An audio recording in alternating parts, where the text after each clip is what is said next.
I'm sure you hear this all the time, but I'll give you every cent that I've got. I'm in finance.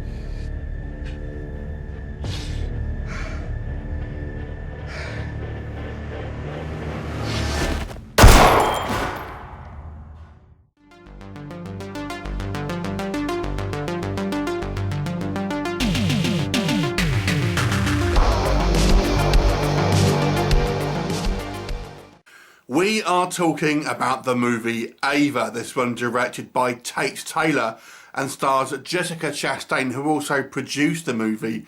And it's one of these military assassin type on-the-run movies where they kind of rebel against their former colleagues and ultimately coming up with some type of conflict. Now, this one's got a pretty good cast. Jessica Chastain obviously plays the main Ava, but you've also got supporting roles from John Malkovich, Common, who you may well know from the John Wick movies, Gina Davis, Ian Grufford, Joan Chen, Colin Farrell, all in supporting roles here. So really pretty good cast, to be honest.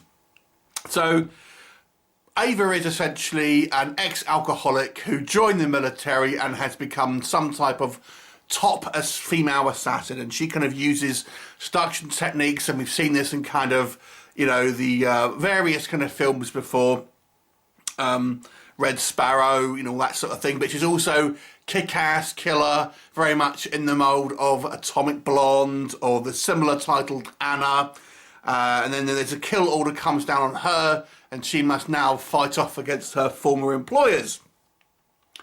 That's your basic story. We've got John Malkovich playing the kind of the fatherly kind of mentor role in this. Now, first of all, let's talk about what works. Okay, it's a great cast. You've got lots of familiar faces here, and the movie is proficiently shot. You know, it feels like a well put together movie. There are a number of exciting kind of like set pieces. It doesn't go too big, which I think was probably the smart move here. A lot of the interactions are just kind of more one-on-one fights, and they're not I mean, this is both a positive and a negative, I would say, and we'll come on to it again, but the fights aren't over-elaborate, which on one hand kind of makes it, you know, not particularly stand out as having amazing fight scenes necessarily, but I guess they're more realistic to a certain degree, so I'll kind of give it that. I actually quite like Jessica Chastain in this role. I actually thought she played this part quite well. One small area where I felt this movie was, you know, Jessica Chastain was willing to go there, was to kind of like ugly herself up, if that makes sense. So when she gets hurt, you know, quite often you'll see in films where you'll just have like a small cut above the eye so it kind of doesn't mess up, you know, the pretty face and all that. But, you know, she doesn't mind having the makeup on all over so she looks proper, you know, battered in places. And, you know, that's probably obviously down to her choices. She seems like she takes her work very seriously, and I appreciate that. And there are some kind of fun supporting roles here as well. I kind of like John Malkovich, and this is nice to see kind of Gina Davis again. Well, it doesn't work. I kind of hinted at it. So the fight scenes, just going back to them briefly, they are proficient but not particularly exhilarating. Now, this is kind of the theme of this movie. You've seen it all done before, many times. Luc Besson kind of spits out these type of movies in his sleep, it seems. We've seen a lot of this type of film, and this movie doesn't do anything really that kind of to make it stand out from the pack. It is just workmanlike in many ways, but in some ways it goes for more of a dumb kind of like dumb movie in a way, and I say this mainly in regards to, I'm not going to spoil who it is, but the bad guy, our main antagonist here. This character, I don't know how he has got to the top of his game, because he makes some incredibly dumb decisions in the third act.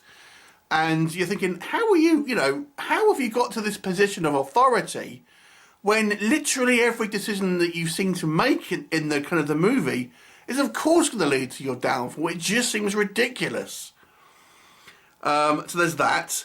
There's an incredibly forced love triangle in the movie, and that I felt was really distracting and didn't need to be there. I did think there's like a detour with like Joan Chen's character that just seemed to really not go anywhere, to be honest, and was more of an excuse just to have some tense standoff and stuff, but I didn't think that particularly worked in a lot of ways. And I have to say, they've tried to give Jessica Chastain's character this kind of like this alcoholic backstory, but it smacks to me of like, we better not make her a Mary Sue, so we've kind of got to give her some type of failing because she's just going to kick ass and ultimately be triumphant in everything else. So we have to kind of like knock her down a peg by giving her this kind of like alcoholic but kind of backstory. That I don't know. It just seems like that's what it was there for. That being said, the movie is still entertaining. Yes, it's an imitation of many movies that we've seen before it. It really doesn't have much originality at all, and it's certainly not as exuberant or kind of like breathtaking as some of the kind of the other ones, and it doesn't have like any sort of like big set pieces. But nonetheless, it's an enjoyable, well-paced film with, you know, good, if not workman-like action set pieces and somewhat predictable characters that you can, you know, that are just character archetypes more or less, but they're still enjoyable. It's nice to kind of see Gina Davis on screen again. I actually quite like their interaction as well. You know, I think it's easy to dismiss this movie as a clone of so many other kind of like female-led kind of action movies that we've had before it. But if you base it on its own merits, I still think it's, you know, proficiently made and entertaining movie. I'll give it a 6 out of 10, so slightly above average mark, but it really doesn't elevate itself anything just beyond that, to be honest. So I'll give it a 6 out of 10. This is one of the most unoriginal films I've seen, but it is still an entertaining film, so that's kind of where my head's at with this one. 6 out of 10. Have you seen it? What did you think of it? Leave me a comment, and I'll look forward to seeing you next time. Bye for now.